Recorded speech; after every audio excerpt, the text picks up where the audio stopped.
Yippee-ki-yay, motherfucker. Eh ben non seulement t'es vulgaire, mais t'es ordinaire en plus. Dick Laurent is dead.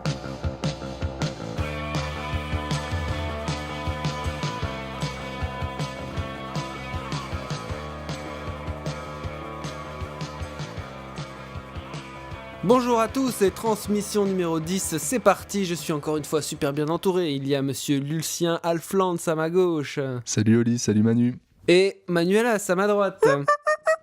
Voilà, vous l'aurez deviné, aujourd'hui nous allons parler de la planète des singes suprématie.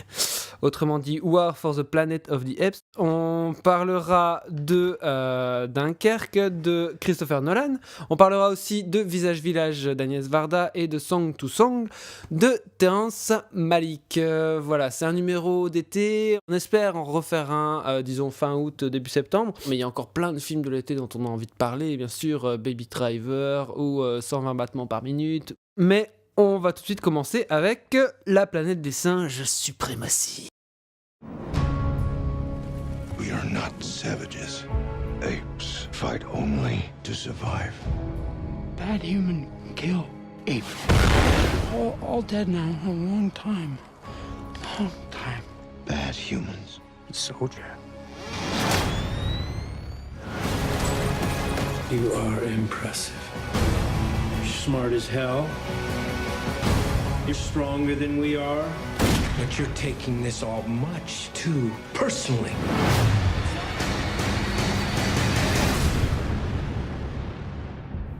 Donc, War for the Planet of the Apes, c'est le troisième volet de la saga de science-fiction qui avait donc été commencée par Rupert Wyatt, et puis poursuivi par Matt Reeves avec L'Aube de la planète des singes. C'était sorti sous ce titre-là en France, je sais plus. Ici, c'est en tout cas La planète des singes suprématie. Et donc, toujours avec comme héros César, qui est entre guillemets interprété par Andy Serkis. Enfin, je pense qu'on peut vraiment parler d'interprétation à ce niveau-là d'accomplissement. Et donc, suite aux événements du deuxième volet, il y a une guerre qui dure depuis un certain temps entre les hommes et les singes, qui sont toujours retranchés dans la forêt. Et suite à divers événements du récit que je ne dévoilerai pas, eh bien, donc notre chef César va partir dans une vendetta contre un colonel humain qui est interprété par Woody Harrelson. Voilà, on va peut-être commencer par Manu, qu'en penses-tu ? C'est du bel ouvrage, intègre à mon sens, qui est à contre-courant de la frime actuelle des blockbusters qu'on peut voir ces derniers temps, qui est porté par de beaux personnages, qui a vraiment à cœur pour moi de perpétuer l'héritage à la fois philosophique, thématique du film original de Schaffner. L'idée de cette saga qui est d'inverser le concept du film d'origine en nous plaçant du côté des singes est hyper payant et de plus en plus payant, et notamment ce qu'il a intégré dès le second épisode, cette idée de travailler en décor naturel qui fait écho à la fois aux thématiques écologiques du premier film, mais d'intégrer les singes dans ce cadre-là et de jamais justement en faire un effet spécial. Le boulot de Weta est juste hallucinant, et ce qu'accomplit Serkis depuis des années, je trouve vraiment son achèvement le plus parfait là. Voilà, je vais peut-être m'arrêter là puis rebondir sur ce que vous en direz. Moi je suis assez d'accord sur le fait que c'est un blockbuster plutôt pas trop formaté par rapport à ce qu'on voit d'habitude, et ça c'est pas déplaisant. Maintenant je trouve qu'il y a, enfin voilà, que ce soit dans le sans en dire trop, mais dans le récit de vengeance ou dans une partie du film qui peut s'apparenter à un film d'évasion, je trouve que le film manque énormément d'originalité. J'ai eu un problème aussi avec la direction d'acteur, que ce soit Woody Harrelson qui cabotine toujours, et généralement je trouve que ça lui confère un truc assez charmant. Là pour moi il est vraiment en roue libre. Je trouve que même les singes en fait en font trop. Peut-être pas Serkis justement, mais pas mal d'autres, ça m'a gêné. Je trouve qu'il y a aussi un petit problème dans son approche, mais comme tu dis, qui vient du concept original, mais truc de vouloir mettre en parallèle l'animalité de l'humain et l'humanité des singes, je trouve qu'à un moment on peut aller un peu plus loin que ça, parce que ça reste quand même hyper lisse, quoi. Ça manque de relief. Ce qui me manquait aussi dans une réflexion semblable dans Okja, c'est-à-dire un peu de nuance, un peu de profondeur. Donc voilà, moi pour un blockbuster contemporain, c'est de la belle ouvrage, comme tu dis. Maintenant, ça m'emporte pas beaucoup plus loin, quoi. Mais vous pissez froid, les mecs, il est super ce film. Il y a plusieurs petits problèmes selon moi, mais je trouve que dans l'ensemble, le film se tient super bien, il est super agréable à suivre, l'action est lisible, il est pas monté de manière épileptique, t'as des vrais personnages, et il y en a plusieurs, t'as pas seulement César, t'as aussi 2 gorilles, voire 3 gorilles, dont qui est le gorille le qui est un peu sidekick, etc., mais qui, je trouve, marche assez bien, assez drôle, même assez touchant. le sidekick. Le sidekick qui a quasiment, je pense, la scène la plus belle et la plus émouvante de tout le film, qui est une conversation filmée en angle très serré avec César au coin du feu, où il va se révéler un petit peu moins dans son aspect comique qui le présente, et qui est vraiment émouvante, et qui est un sacré pari, parce que justement, t'es à la fois dans du jeu d'acteur, mais t'es aussi dans un effet spécial, dans la manière de le reconstruire, et tu questionnes à aucun moment ce que t'es en train de voir à ce moment-là. L'émotion est complètement là. Oui, non, ça complètement. Je trouve que les personnages existent vraiment au-delà des effets spéciaux. Tu questionnes pas du tout justement l'émotion. Et il y a un personnage je vais pas en dire trop, mais qui change de bord, on va dire, au cours du film. Et moi, j'ai trouvé que c'était... Allez, c'est vrai que ce que tu dis, Lucien, le film va pas très loin, il est un peu balourd. Premier film, c'était la filiation, et puis là, c'était un truc qui est quand même très fort sur la paternité. Bon, ok, ça va pas très loin, mais au moins, il tient son truc, quoi. Au moins, il développe son sujet, il l'assume et il thème. le traite avec respect. C'est pas, par exemple, un traitement que tu vas avoir chez J.J. Abrams, justement, où on prend un héritage, on fait n'importe quoi. Là, il est conscient des thématiques que charrie cette saga-là, et il essaie de le traiter du mieux possible. Après, avec des scories d'écriture, je pense, il y a des petits éléments où, à des moments, il veut faire référence à la saga, et c'est assez maladroit.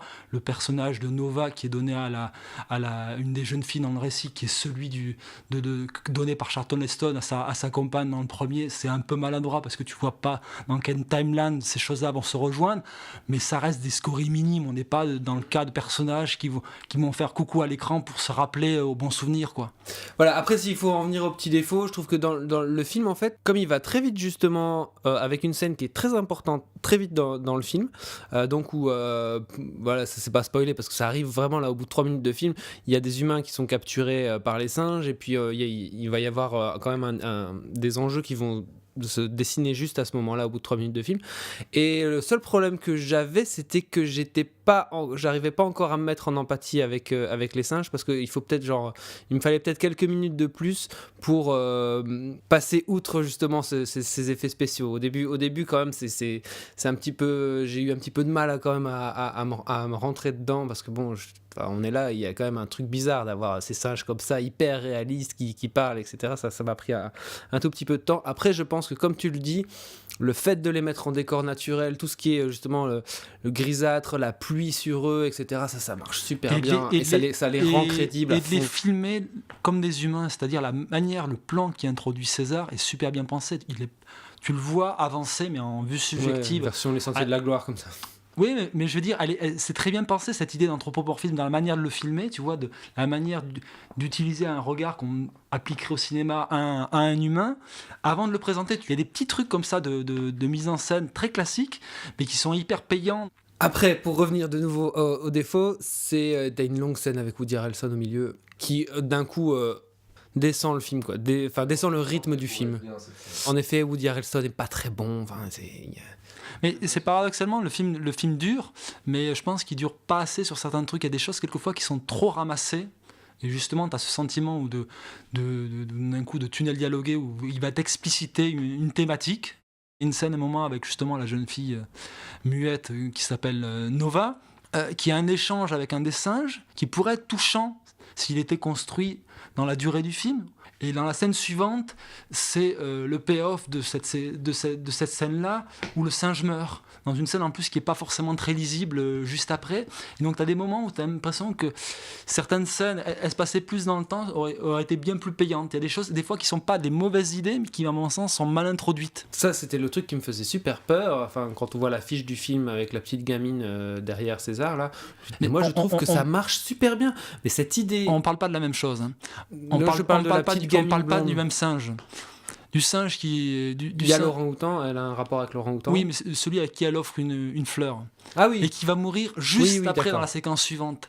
Cette séquence-là pourrait être touchante si elle était espacée, construite. Là, elle est resserrée dans une scène où en plus c'est pas très lisible de savoir comment ils sont attaqués à ce moment-là. C'est vrai. Et je me suis dit la même chose. Ça défausse complètement l'émotion qu'on pourrait avoir. Parce que l'idée est bonne en tant que telle, mais elle est juste pas amenée. Comme la séquence où elle va rentrer dans le camp pour donner à boire, elle est super mal amenée. L'idée est belle, mais à un moment, elle te paraît complètement illogique que personne ne la remarque. Ben, moi, je sais pas. Ça, franchement, je suis d'accord avec toi sur l'espacement des scènes. Ce truc-là, je l'ai admis sans trop de difficulté. Pour moi, il y avait une certaine poésie dans cette idée que personne ne la remarque. Pour en revenir là où je trouve qu'il y a une idée géniale dans le film, c'est difficile, je vais peut-être un peu spoiler, mais cette idée de la mutation du virus chez les humains et ce qu'elle entraîne, et que du coup comment ça se répercute dans le film. Le résultat, c'est que outre cette scène dialoguée avec Woody Harrelson, il y a très très peu de dialogue dans le film, et moi je trouve ça hyper payant, quoi. Parce que là ils sont un peu creusé la tête pour faire passer des choses uniquement par l'image, uniquement par des gestuels, uniquement par des regards, et du coup le film prend plus son temps, et les personnages existent vraiment, et moi je trouve, enfin voilà, moi je me suis vraiment prononcé. Pourquoi est-ce que César parle toujours en anglais, enfin, ou en français, parle toujours, alors qu'il parle le langage des singes comme tous les autres singes. Par contre, quand il parle aux singes, il continue à parler comme s'il fallait traduire pour éviter un maximum de sous-titrage, quoi. Moi, ça m'a gêné, ça. Quand Oui, non, parce que je pense qu'une partie de la fascination, c'est aussi d'avoir le singe qui parle. Ça défausserait une partie de la fascination qui existe depuis 68 avec le film de Schaffner, et auparavant le roman de Pierre Boulle, qui est quand même un peu différent. Et après, quand l'idée des humains qui sont muets, qui est déjà à l'origine dans le film de Schaffner, pour le coup, après les longs échanges dialogués le monologue de Woody Harrelson, t'as une très belle scène de fin avec Woody Harrelson qui repose sur une vraie idée de mise en scène. C'est vrai. Sur, en fait, grosso modo, l'humanité qui, entre guillemets, il va mourir parce que, fin de compte, il n'a pas réussi à enfouir son humanité, qui est cette petite poupée qu'à un moment qu'on va retrouver, et tout ce qui est juste lu dans le regard entre César et Harrelson à la fin est hyper beau et hyper bien pensé. Moi, et ça, je suis d'accord. Là, je pense que toute cette scène aurait pu être bien. Enfin, toute cette scène, tous les échanges entre César et le colonel, entre autres, la scène qui vient avant, qui est pour moi totalement ratée, aurait pu être bien. Et ce qui n'en sort, ce n'est au final que cette, en effet, scène qui est en plus beaucoup plus courte que la première partie. Ça fait peut-être quelque chose de mieux que ce qu'on a l'habitude de voir pour le moment, mais c'est quand même pas non plus.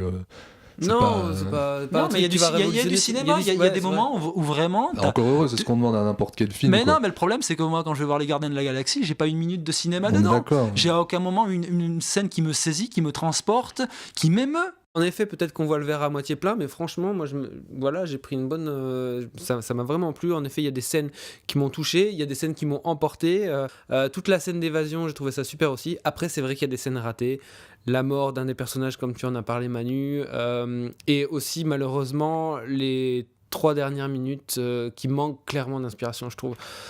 Voilà, mais je vous propose que tout de suite, à moins que vous ayez quelque chose à rajouter, on enchaîne avec, on va enchaîner avec Visage Village de Agnès Varda. C'est juste l'installation de l'échafaudage qui est soumis à autorisation. Alors moi je vais vous dire quelque chose entre nous. Toutes les amendes, vous pouvez les envoyer à Agnès Varda.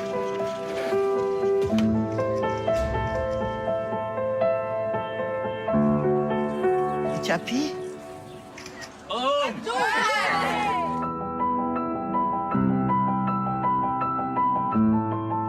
C'est surprenant. Mais l'art, c'est pour surprendre aussi les gens, non ? Allez, bonne journée, au revoir.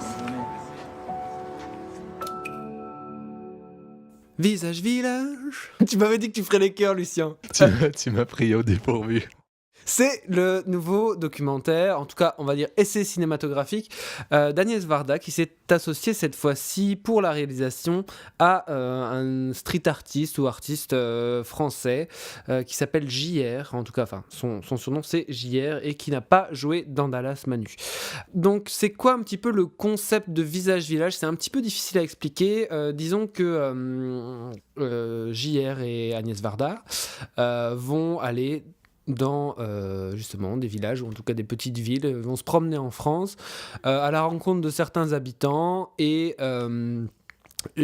faire croiser ces rencontres avec, on va dire, le travail de street artist de JR. Je développerai un petit peu plus sur le thème du film plus tard parce que pour moi justement il y a il y a un nœud du film qui se joue là-dessus. Mais Lucien voulait commencer sur Visage Village. Qu'as-tu pensé de ce film de JR et AV ? Je trouve c'est un joli, gentil film avec des jolies, gentilles idées. C'est ce que les gens veulent. Hein. Oui, il y a des idées, entre autres sur la cécité, sur le regard de Varda. J'ai l'impression qu'à un moment, sur la fin, tout tourne autour de ça. Il y a le film a un côté un peu frondeur, mais pas très libre ni nouveau pour autant. Il y a ce film fait avec des bouts de ficelle, comme le fait Varda depuis toujours, plus ou moins, je pense. Au moins depuis 2 films avant. Depuis 20 ans. Peut-être pas depuis toujours. Non, mais depuis longtemps, quoi. C'est pour moi clairement plus un film de Varda sur JR et sur sa relation avec JR et sur elle-même qu'un film de Varda et JR, parce que moi j'y vois surtout un film de Varda et je connaissais un peu JR avant, je vois pas où est JR dans la forme du film, je veux dire. Évidemment, je le vois dedans. Voilà, et c'est vrai que tout tourne autour de son approche. De leur approche de leurs arts. Le film, il y a des trucs jolis, comme le film construit un peu comme un jeu de piste autour de leur relation qui est fait de taquinerie comme ça, ça lui donne un côté un peu doux, un peu jovial. Un peu enfantin. Un peu enfantin, c'est mignon, quoi. Mais il y a certains beaux passages, entre autres, je trouve la femme de mineur émue de voir son portrait sur sa propre maison. Maintenant, moi, je peux pas m'empêcher de me demander quelle est la finalité d'un film comme ça, quoi. Je me dis, bon, ok, voilà, c'est fait, c'est vu. Ça sert à quoi ? Ça tourne vraiment en vase clos pour moi. Et je trouve aussi que il y a une partie dans l'usine que je trouve même assez maladroite. Tu veux dire sur le port du Havre ? Ouais. Que je trouve assez maladroite. Et entre autres sur le port du Havre, mais même... je pense que tu parles d'usine de sel. L'usine de sel, mais c'est vrai que le port du Havre, c'est assez pareil. Ce côté où, au final, s'intéresser à des gens qui n'ont absolument rien à foutre qu'on s'intéresse à eux et qui n'ont aucun intérêt de ce qui est en train de se passer, je trouve ça inutile en tant que geste cinématographique, inutile pour le spectateur, inutile pour ces pauvres gens qu'on vient faire chier dans leur boulot. C'est pas le cas, hein, puisque au niveau du Havre, a priori, c'est des gens avec qui JR a collaboré depuis des années et qui le Havre, connaît. C'est un petit peu différent. Ça semble être quand même des gens qu'il a intégrés depuis des années dans son processus. Après, c'est vrai que c'est peut-être compliqué de savoir réellement où se situe la paternité du film, quoi. Mais après, c'est à l'image d'un certain nombre de films de Varda ces dernières années qui ont ce côté touchant. Effectivement, tu peux pas nier la bienveillance et qui est pas feinte de son regard sur les gens qu'elle rencontre, la légèreté de ton, et qui est aussi beau aussi de célébrer ça aussi chez les gens, hein. Je veux dire, il y a ça sans cynisme, mais c'est juste que effectivement, à des moments, cette écriture qui fonctionne par rime sonore, visuelle, ou chat, chapeau de paille, paillasson, etc., fait qu'à un moment, tu sais pas trop où le film se dirige, ce qu'il raconte trop. Et en plus, je pense qu'un des défauts du film, c'est un peu sa fin qui est assez mal amené. En plus, je trouve avec une séquence qui me met assez mal à l'aise par rapport à Varda vis-à-vis de Godard, où je trouve tout d'un coup il y a une sorte de malaise qui s'installe. En plus, la séquence n'a que sens que si tu connais tout le cinéma de Varda. Moi, je crois que cette scène est assez ratée, mais parce qu'elle s'intéresse à Varda. Et je pense qu'il y avait quelque chose à jouer sur la réaction de JR qu'on voit toujours en fond, mais qui en fait est extrêmement déçu, peut-être moins touché que Varda, parce qu'il n'a pas jamais eu de relation, je veux dire, amicale ou quoi que ce soit avec Godard, mais qui a vraiment un côté enfant déçu, et je pense que les lunettes, le chapeau, à mon avis, JR est un grand fan de Godard. J'en suis moins sûr. Il a l'air plutôt un peu cassant dans le train quand il parle de lui.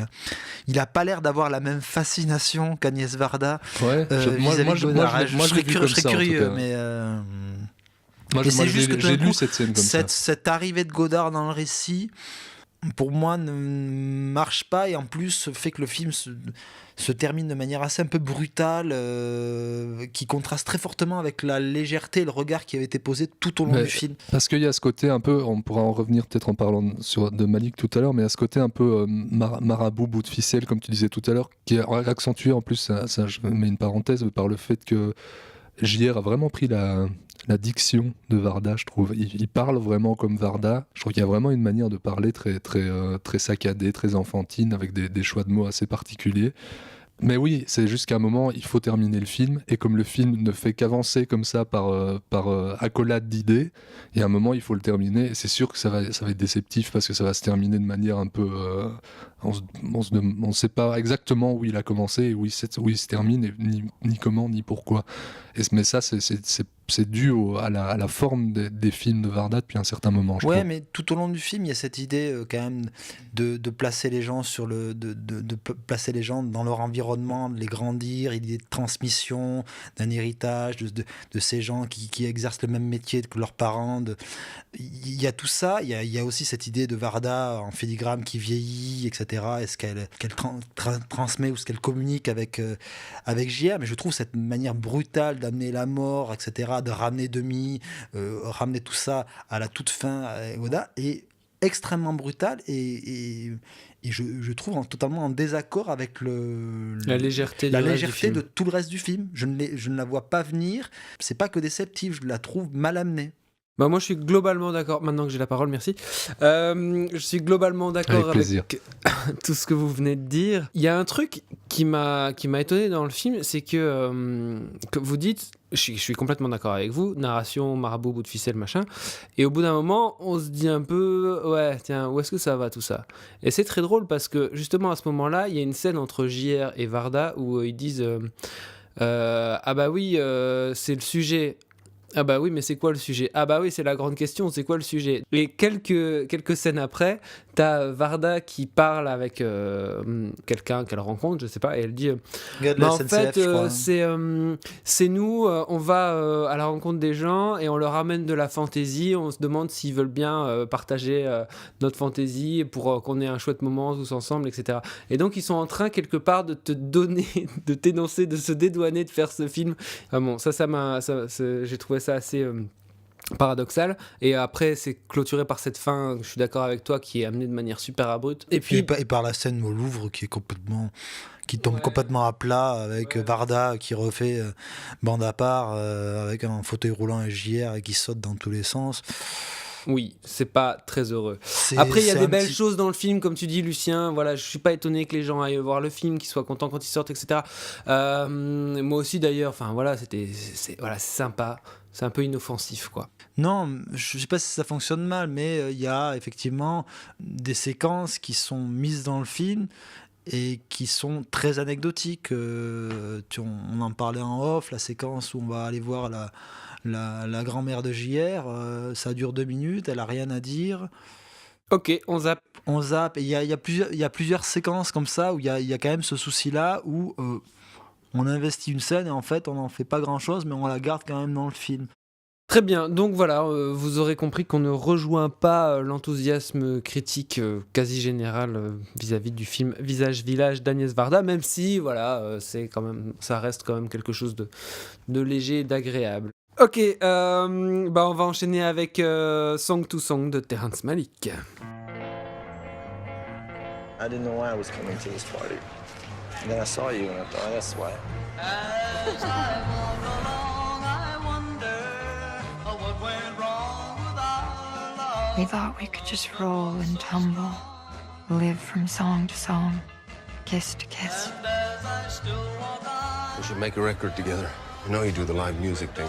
Don't you want to make some money? You've got talent.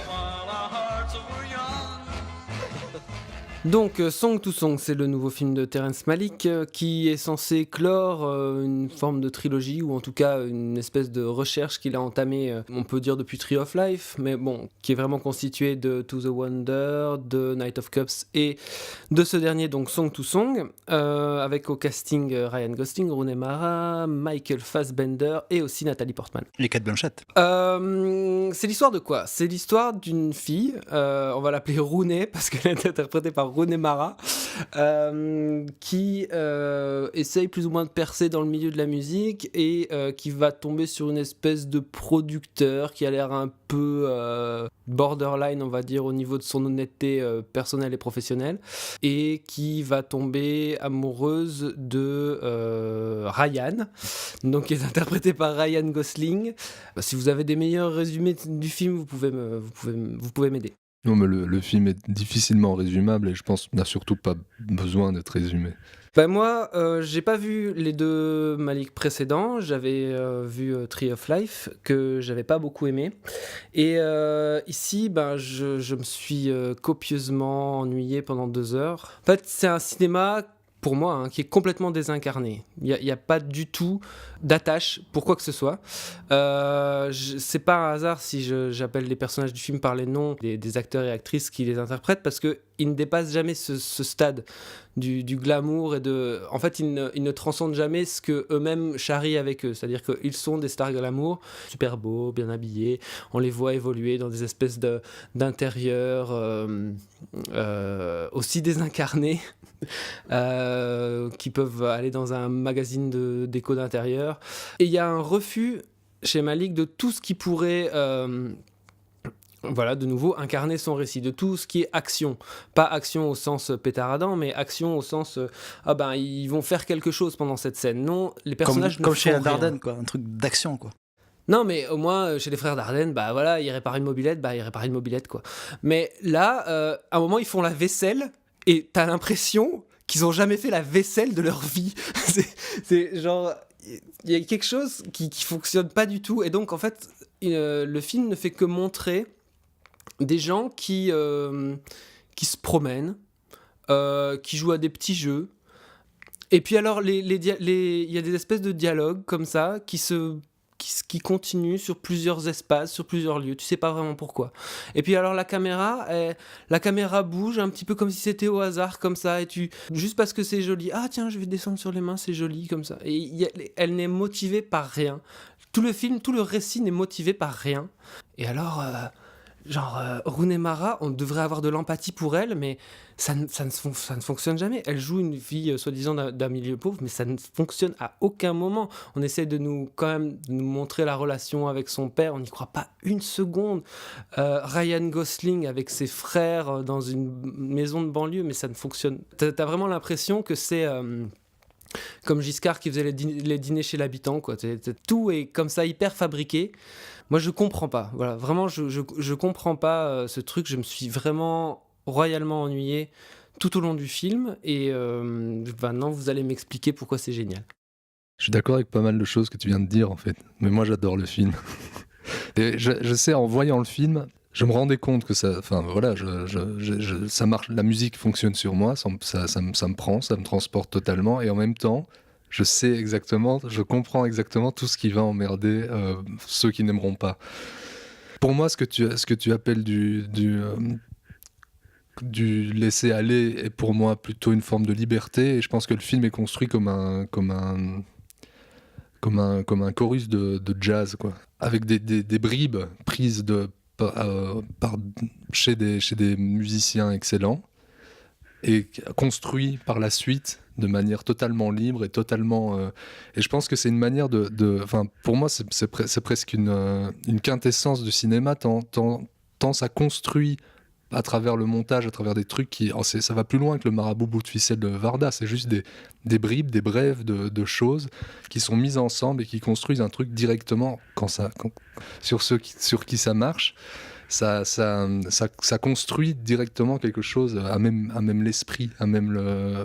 mais qu'est-ce que ça construit dans ton esprit alors ? Bah, c'est juste des brefs, comme je dis, des petits bouts de choses qui font. Non, mais qui font. Un soliste de jazz, il part sur une base. Il a un thème. Après, il part. Il a un thème musical. Il part, il peut aller n'importe où, mais à la fin, il doit retomber sur ses pattes quand même. Pas toujours. Non, mais pas. C'est vrai. C'est là que le jazz devient très chiant, en général. Non, mais moi je pense qu'il retombe pour le coup sur ses pattes, parce qu'il retombe sur ses pattes, qui est le dernier plan du film, qui est cette image d'Épinal du cinéma hollywoodien, de baiser des amoureux sur fond de soleil couchant, mais qu'il a vraiment réellement réinvesti tout au long des plus de 2h, 2h30, ou j'en sais rien du film. Un peu plus de 2 heures. 10h50, non, c'est pas ça ? Mais non, après je suis d'accord avec Olivier sur certains aspects qui peuvent rebuter, qui m'ont d'une certaine façon rebuté sur, je vais dire, peut-être une première partie du film, avec notamment cette ouverture éclatée où la voix off de Rooney Mara prend toute la place de manière un peu maladroite, embarrassante, sur des considérations, sur sa vie amoureuse, ses états d'âme, un peu à la manière du journal intime d'une adolescente, mais qui est un peu rebutante. Après, je trouve que le film se déploie tout autrement par la suite, devient beaucoup plus choral.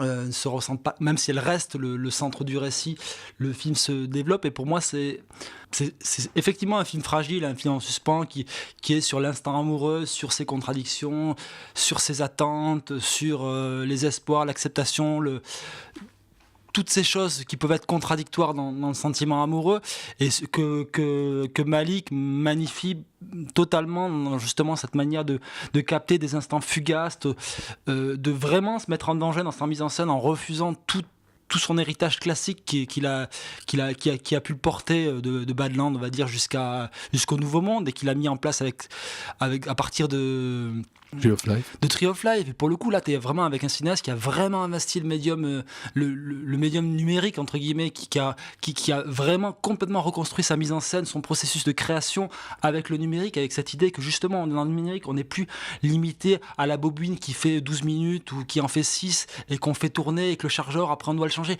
Là, on va partir sur des longues prises, on va tout modeler, le montage autour de ça, pour capter des petits moments d'égarement, des petits moments chez les personnages, et justement retravailler cette idée de sentiment amoureux qui est complètement fugace, qui est quelquefois contradictoire, qui plane, et qui est pas un truc complètement tangible que tu arrives à capter, et je trouve justement cette idée de le situer dans le backstage, entre guillemets, de concerts de rock, etc., une belle idée aussi d'artistes de rock, etc., qui ont aussi choisi de brûler la vie par les deux bouts, par cette idée, et toutes les contradictions qui vont avec, et le fait de durer aussi, de comment installer dans la durée ce type de sentiment. Après, je suis pas du tout d'accord sur justement la manière de filmer ou la place qui est donnée au décor, parce que c'est pas juste un enchaînement de bol-off de magazines en papier glacé. Il y a pas que de ça, parce que c'est beaucoup plus subtil que ça pour le coup. Et pour le coup, je pense que le film, pour moi, s'ancre beaucoup plus avec l'arrivée du personnage de Nathalie Portman, qui est un personnage qui est beaucoup plus ancré socialement que les autres. Ouais, et d'ailleurs, elle est serveuse, soi-disant, pour joindre les deux bouts, machin, et alors dès que le mec la drague, oups, c'est parti, en 2 secondes, elle est plus serveuse, quoi. Ou elle lâche son job. C'est un peu plus compliqué que ça, puisque tu ne vois pas que c'est comme ça, tu as cette séquence de drague. Sur chaque plan. Il ellipse, et il fait le choix d'ellipser certaines choses, effectivement, mais il y a clairement quelque chose qui est montré, et le destin qui va attendre Nathalie Portman charrie aussi toute une part de tragédie qui peut se passer dans une relation amoureuse, et qui est aussi montré de par le décor et de là où elle vient, et comparé à là où vit Michael Fassbinder, sur le côté très narcissique du personnage, sur une cannibalisation aussi, un peu une marchandisation de ce sentiment-là, où ce mec est dans une consommation de ça, et qu'il n'est pas du tout dans la construction d'une relation, contrairement à ce qu'essaye de construire Rooney Mara et Ryan Gosling, avec toutes les difficultés qu'ils ont, les errements, etc. Là, il y a une vraie mention constante. Le film ne fait que te surprendre constamment dans sa manière de te raconter les choses, et au fur et à mesure de faire sens, je trouve. C'est là où le film est intelligent, parce qu'il t'assène pas en fait de quelque chose, il te le fait ressentir. Après, il y a des trucs effectivement maladroits, d'acteurs très glamour, qui quelquefois sont en contradiction par des petits moments dans des scènes. Après, je pense que c'est la condition sine qua non pour pouvoir financer ce type de film là, et ce type de cinéma là. Mais c'est aussi grâce à cette implication des acteurs en tant que tels dans le film qui permet d'intégrer des musiciens réels, des gens avec le background qu'ils ont. Moi, je trouve qu'il y a une scène touchante de Patti Smith quand elle parle de son mari dont j'ai oublié le nom. Et leur intégration ne fonctionne que parce que justement il n'y a pas de personnage trop construit à l'intérieur du film, sinon ça c'est une alchimie qu'ils ne pourraient pas prendre. Pour moi ça marche parfaitement. Je pense que la musique tient vraiment un rôle de narrateur et que le film porte assez bien son nom, Song to Song, parce que le film est construit comme ça, comme un enchaînement de chansons, comme un enchaînement de bouts de chansons, de moments de vie amoureuse. Et en effet, il n'y a pas ou peu de background chez les personnages, etc. C'est juste des instants qui existent comme ça, et puis qui viennent s'enchaîner les uns après les autres, et qui créent quelque chose, pour moi, c'est ça que j'essayais d'expliquer tout à l'heure, à même l'esprit du spectateur, quoi. Chaque scène est conçue comme un long plan séquence qui est complètement recomposé au montage en fonction du point de vue, avec une caméra qui est quasiment un peu démiurge, les optiques qui sont utilisées, la manière ce qui est quelque chose qui n'est pas que chez Malick, mais que travaille Lubezki depuis quasiment une quinzaine d'années, à la fois chez Cuarón et maintenant chez Inarritu et chez Malick. Cette idée de replacer toujours justement le personnage dans le décor dans lequel il est, c'est pour moi que c'est justement, t'es pas juste dans quelque chose de papier glacé, il y a vraiment toujours un sens quasi expressionniste dans la manière dont les personnages sont pris dans leur environnement. Je veux dire, t'es pas justement dans le décor pourrait apparaître comme carte postale, mais il a un vrai sens quand, à l'instant T, pourquoi on a choisi ce décor-là. Je trouve que justement Jack Fish, Fassbender a ses décors à lui, il y a une froideur, les moments de solitude sont justement dans des espaces extrêmement épurés, beaucoup plus dans des parkings, dans des arrière-cours, etc.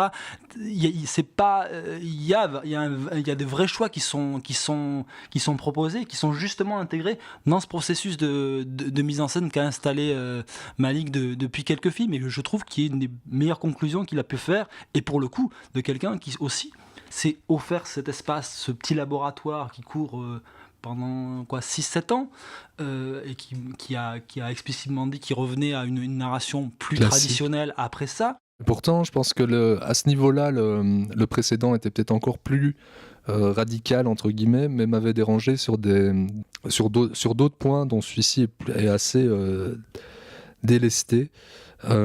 Qui serait une sorte de mysticisme permanent comme ça, et c'est la première fois pour moi dans cette trilogie où je ne sens pas son regard un peu lourd sur un siècle sur une époque qui ne juge peut-être pas à son goût, où je sens plus son regard porté sur ses personnages et sur leurs sentiments que vraiment sur l'univers dans lequel il juge pas ses personnages, il juge même pas Fassbinder. Ah oui, c'est ça que je dis, ce qu'il faisait plutôt dans Night of Cups. Assez détestable. Absolument. Je suis pas sûr, et je trouve pour moi, il le juge pas. Non, mais je suis d'accord, c'est ça que j'essaie de formuler. Contrairement à dans Night of Cups, pour moi, il y avait des moments comme ça où je sentais le regard un peu accusateur de Malick derrière le film. Et je trouve moi aussi sa notion de comment il ramène la tragédie par le personnage de Portman et ce qu'elle va vivre, aussi la manière dont il l'introduit. Tu ne sais pas clairement dans quelle ligne temporelle tu te situes, si cette histoire se situe avant de ce que tu viens de voir entre Fassbender, Rooney Mara et Gosling, ou si elle se situe avant ou après. Pour le coup, il entremêle de manière hyper fluide des moments qui peuvent être très distants, de manière beaucoup plus fluide que le maître en la matière qu'on appelle aujourd'hui Christopher Nolan. Non, mais d'accord, enfin, j'entends ce que vous dites, mais ce qu'il y a, c'est que pour moi, j'ai aucune attache je rentre jamais dans le film, j'ai aucune attache, et surtout, je trouve que ce film reste toujours sur le même rythme et sur le même... Enfin, il n'y a jamais d'accélération, où tu ne fais jamais prendre conscience qu'à un moment, il y a un moment plus important que celui d'avant. Ou Ah ouais, parce que le film est construit comme une transe. Ce qui se noue autour du personnage qui est le personnage le moins important dans sa place à l'écran, qui est celui de Portman, je trouve, nous, Ellie, le film, vers là où il se dirige, il y amène de la gravité, il y amène des enjeux. Je suis pas d'accord avec ça. Le film, après, fonctionne de manière très impressionniste, et effectivement, c'est de manière très diffuse qu'il qui t'amène à un type de narration. Mais je suis pas d'accord dans le fait que c'est juste un empilement de séquences. Il y a une vraie progression tout au long du film. Et je trouve qu'il arrive justement à la fin avec cette dernière image à réinvestir ce genre de cliché hollywoodien, parce qu'il t'a montré toute cette multitude, toutes ces contradictions, tous ces moments d'hésitation autour de ça. Nathalie Portman est peut-être le nénuphar au milieu de la flaque de boue du truc, mais c'est vrai qu'avec elle, il y a un affect qui se noue peut-être un petit peu plus, mais en même temps, on voit clairement Nathalie Portman grimée en serveuse, mais elle reste hyper glamour. Et tu dis, ouais, mais alors on te questionne sur comment est-ce que tu réagirais dans ce genre de situation dans une relation amoureuse. Mais pardon, mais moi j'y crois jamais. Ça ne me parle même pas sur qu'est-ce que c'est qu'une relation amoureuse, mais à aucun moment, quoi. Il y a des moments, moi, qui me dérangent, notamment à la fin, quand il te place pour le retour à la Terre Ryan Gosling dans un puits de pétrole et tu sens qu'il s'y prend comme un manche. T'as l'impression de voir Macron en visite présidentielle chez les paysans. C'est la deuxième fois qu'on parle de visite présidentielle. Je suis d'accord avec toi, mais vu que tout ce que le film a proposé à côté, je passe outre ça. Mais je pense que c'est pas forcément le plus grand directeur de casting au monde, quoi, Malik.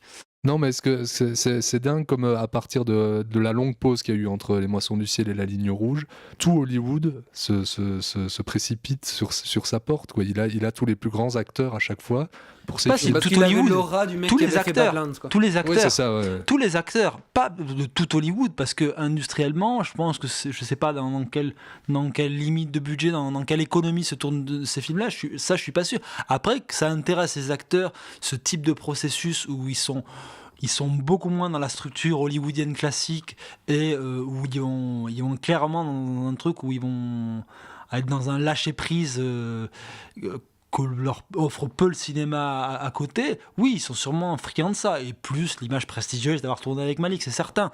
Après, ça me fait penser par moments, moi ça me fait penser à du Zulawski dans certaines idées de diriger les acteurs, et quelquefois une certaine hystérie aussi qui peut se dégager. C'est plus hystérique et bordélique chez Zulawski, même si moi je peux adorer ça chez Zulawski aussi, mais ici il y a quand même un truc qui pour moi se tient dans un, peut-être ce que dit Olivier, qui n'a pas vraiment de forme. C'est plus tenu chez Malik que chez Zulawski, où il y a vraiment ce côté presque punk, où il y a peut-être quelquefois plus incarné chez Zulawski, là, pour le coup. Ça, c'est possible, ouais. Ouais, plus incarné, ça, très probablement. Donc on va passer maintenant, merci pour cette belle discussion, nous allons passer maintenant à Dunkerque de Christopher Nolan.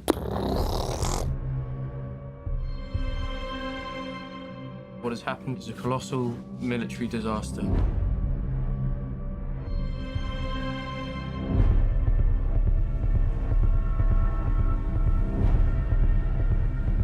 We shall go on to the end.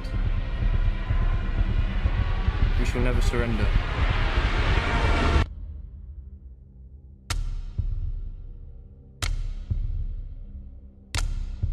Et on va finir cette émission, avant les conseils bien sûr, avec le film événement de Christopher Nolan, donc Dunkerque, qui retrace donc comment on va dire, c'est pas vraiment une bataille, c'est plutôt le sauvetage, la fuite des troupes anglaises coincées à Dunkerque au début de la Deuxième Guerre mondiale. C'est un film, enfin voilà, je pense pas qu'on puisse résumer plus que cela. Donc il y a Mark Rylance, il y a Tom Hardy, il y a Kenneth Branagh, il y a le gars des One Direction que Manu adore, Harry Styles, et plein d'autres acteurs pas fondamentalement très connus, je crois. Il y a James Darcy, voilà, qu'on avait vu dans Cloud Atlas. Moi, je crois que je l'avais pas vu depuis. Enfin, bref. Ok, il y a toute une série d'acteurs.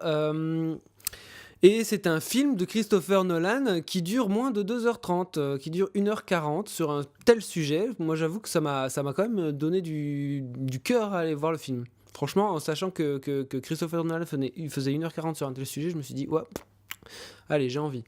Petite anecdote avant que les distributeurs au cinéma ne nous avaient pas donné la durée du film. Donc on a dû supputer, on s'est dit c'est un Nolan, on a mis 2h30 et on a fait tous les horaires jusque fin août avec 2h30 pour le film.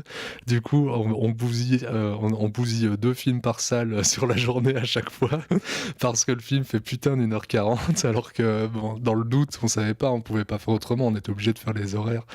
On s'est dit bon on va taper large, et ben non. Au cas où vous l'auriez pas compris, Lucien est projectionniste. travaille dans un cinéma. Et tout ça, ce sera coupé par Manu. Non, on va le Non, garder. je trouve que c'est une excellente anecdote, moi. Moi aussi.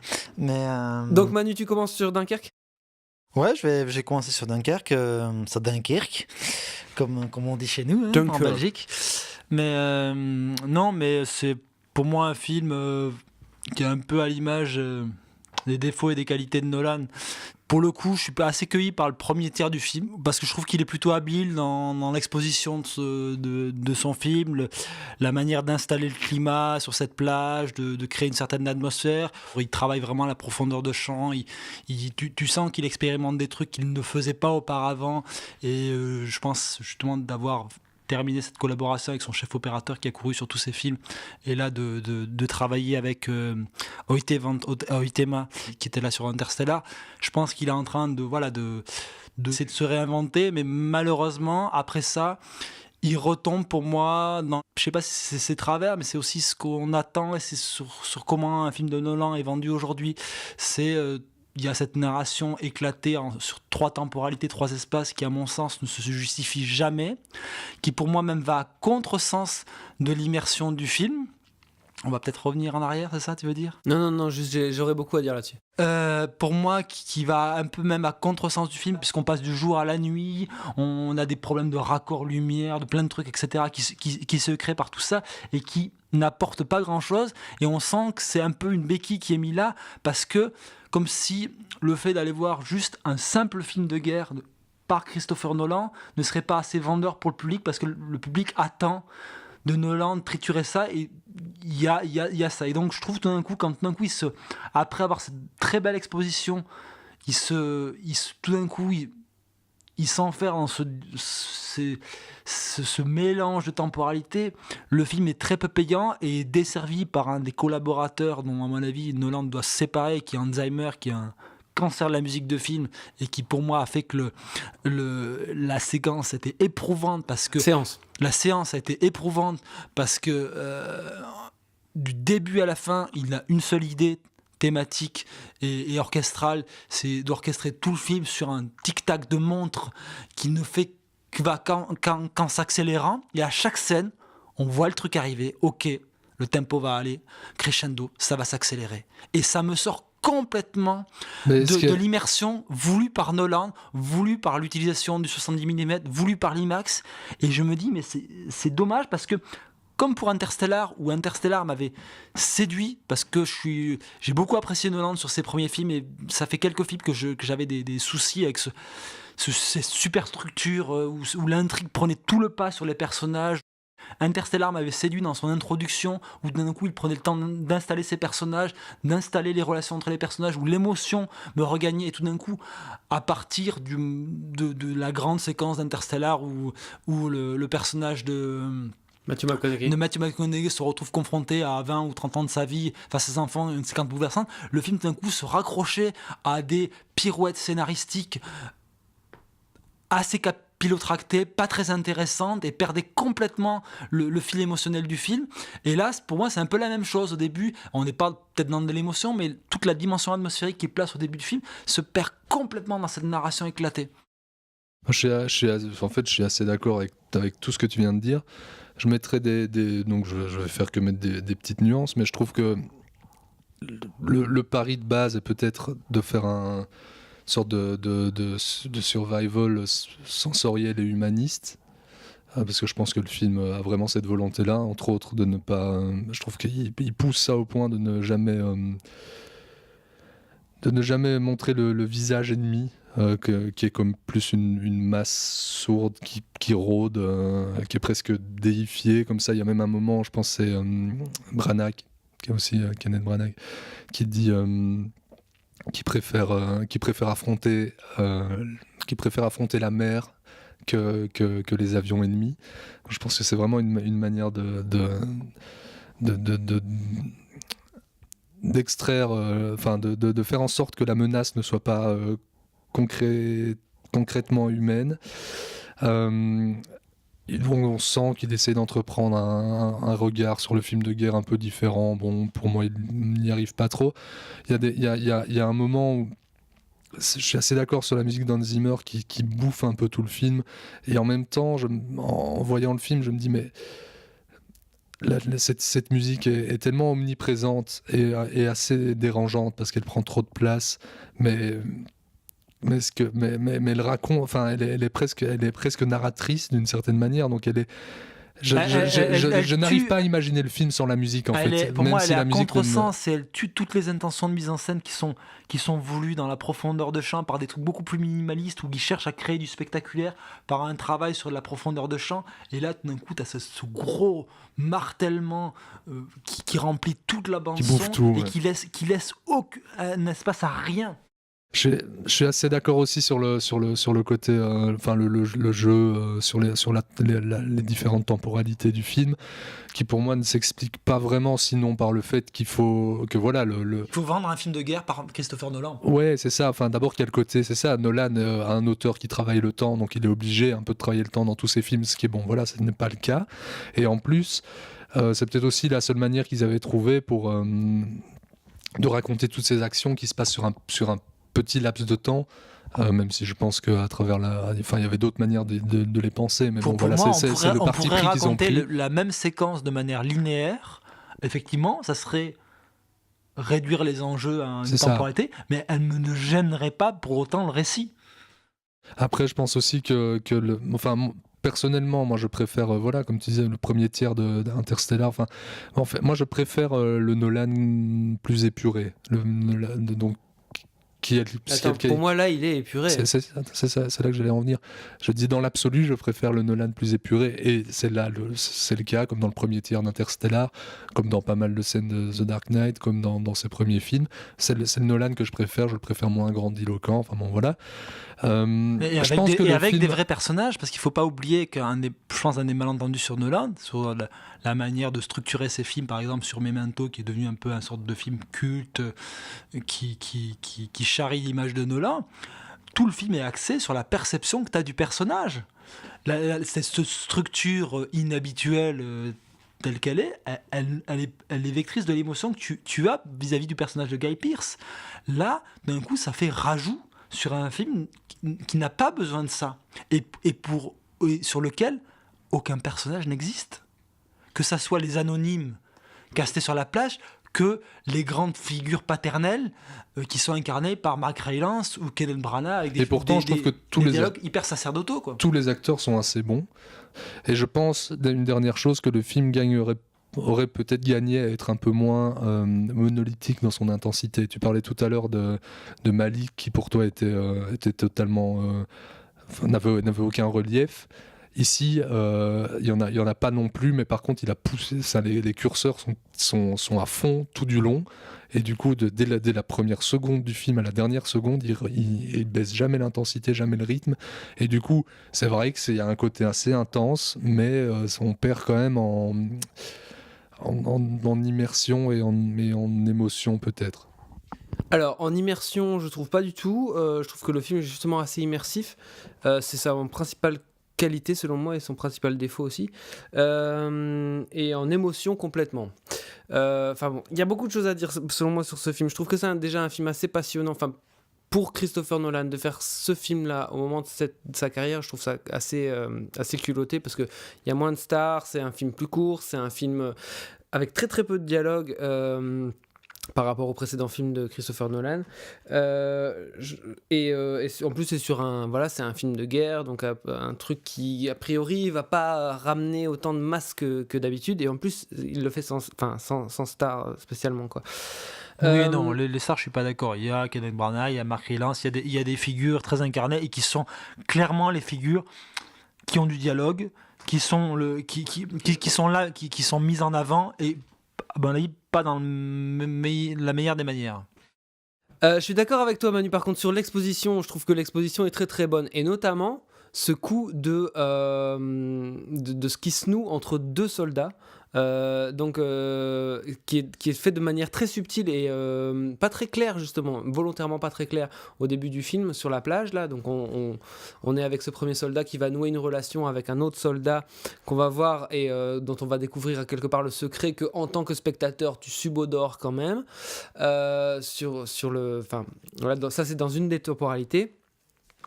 Et maintenant pour arriver au gros morceau.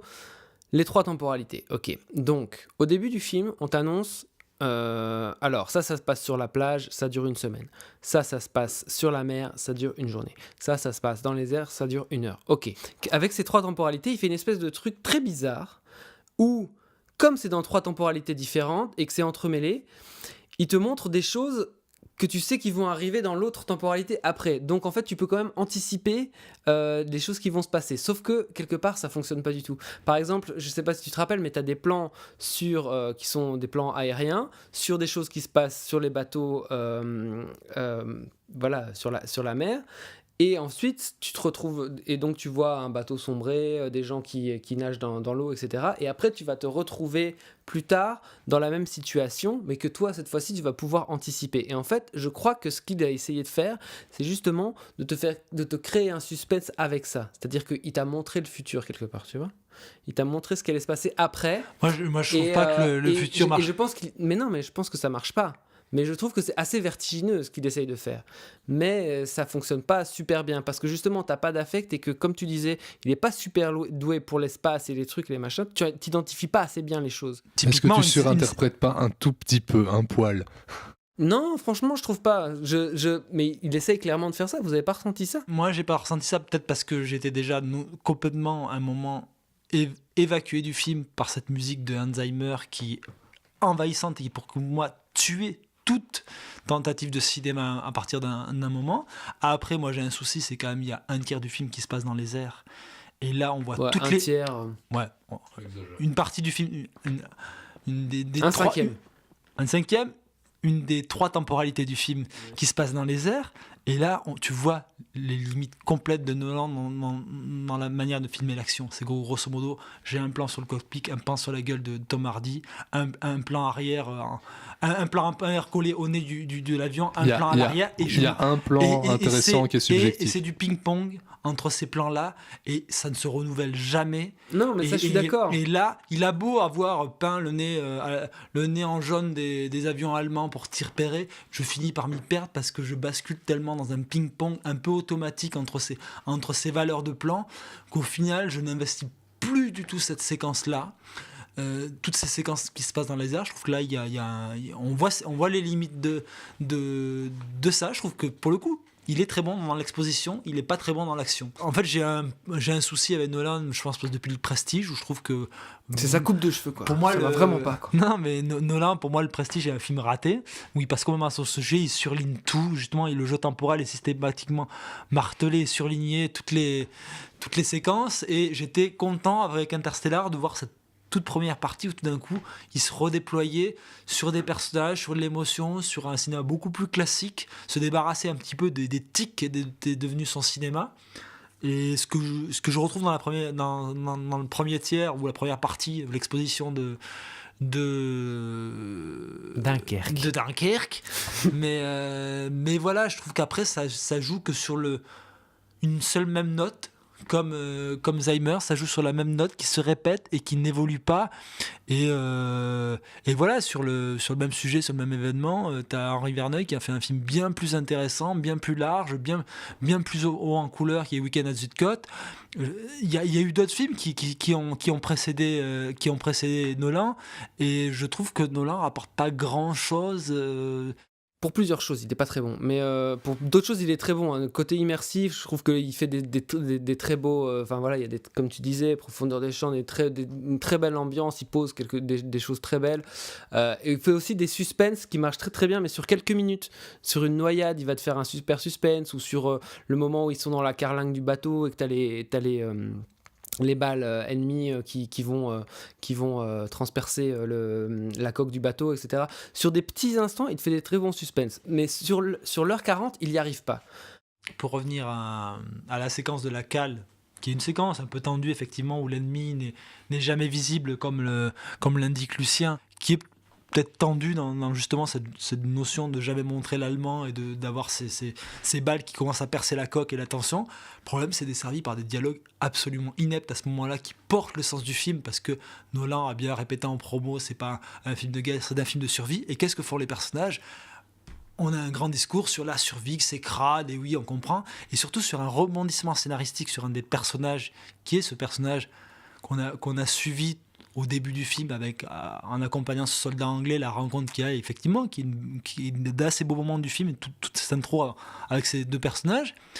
Et d'un coup, tu as un rebondissement, ok, c'est un traître, on pense que on l'accuse d'être un traître allemand, en fait c'est pas un traître allemand, c'est un lâche français. Le problème, c'est que tout le film t'a montré l'inverse.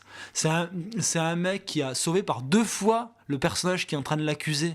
Et ça devient un moment, tu sens Nolan qui perd ses personnages et qui est plus préoccupé de faire un petit rebondissement scénaristique et de pas suivre ce qui s'est noué entre ces 3 personnages-là. Parce que c'est quand même le personnage qui reste sur le quai du bateau, qui au moment où ces mecs-là vont se noyer, leur ouvre la porte. Et alors qu'à un moment, que quelques instants plus tard dans le film, peut-être pas dans la temporalité, l'autre l'accuse que c'est un sale traître juste par une simple, parce que c'est la survie, c'est la lâcheté, etc. C'est un peu grossier, c'est pas très finaux, et pour moi ça montre juste une envie de te surprendre par un twist. Dans Dunkerque, on n'est quand même pas au point de Dark Knight Rises ou d'Inception, hein. Je veux dire, c'est pas à ce point-là. Non, mais la superstructure au-dessus des personnages, etc. Même si je peux paraître négatif, allez voir le film. Je pense que c'est une proposition de cinéma intéressante à voir. Puis ça fait pleurer les vétérans. J'espère que Nolan sortira de ce petit moule et des attentes qui est une sorte des attentes qu'on a vis-à-vis de lui, et qui se laisse aller peut-être à une narration plus classique, à essayer de changer un petit peu son modèle de cinéma, parce que c'est un auteur intéressant. Ouais, mais moi aussi je trouve clairement, et je trouve que c'est un film intéressant où il essaye des trucs, qui réussit pas toujours tout, mais et je trouve assez passionnant justement de faire ce film-là à ce moment-là de sa carrière. Très bien, donc on passe tout de suite au conseil. Manu. Eh ben, je vais vous conseiller Amanda Knox, qui est un documentaire de Netflix. Sur un fait divers qui s'est passé en Italie en 2007, le viol et l'assassinat d'une jeune fille anglaise qui est Meredith Kirchner, qui est décédée dans des conditions assez abjectes en Italie, et qui partageait sa chambre avec une autre étudiante américaine. Et le film commence vraiment peut-être de la pire des manières qui soit, à base d'archives criminelles, de zoom crapoteux en VHS sur des éléments de crime. On pourrait vraiment s'attendre au début d'un Faites entrer l'accusé, ce genre de documentaire extrêmement racoleur qui se repaît de ce genre d'affaires criminelles et de ce genre de fascination pour ce type de meurtre. Et fur et à mesure, le film est assez étonnant, laisse la place à la principale accusée, qui est Amanda Knox, cette étudiante américaine qui partageait l'appartement avec cette autre jeune fille et qui a très vite été accusée, où on voit l'enquêteur, qui est un Italien à la fois complètement pétri de fascination pour une sorte de logique d'investigation criminelle, mais aussi complètement pétri par des notions de morale, religieuses, qui parasitent complètement aussi son jugement. Un des journalistes principaux de l'enquête, d'une indécence absolue. Et ce qui est assez fascinant, c'est qu'on laisse la place à ces protagonistes de réécrire une partie de l'histoire, et les deux personnages ont tout le temps de s'exprimer et n'énoncent à aucun moment, l'enquêteur et le journaliste, de remords sur la façon de procéder.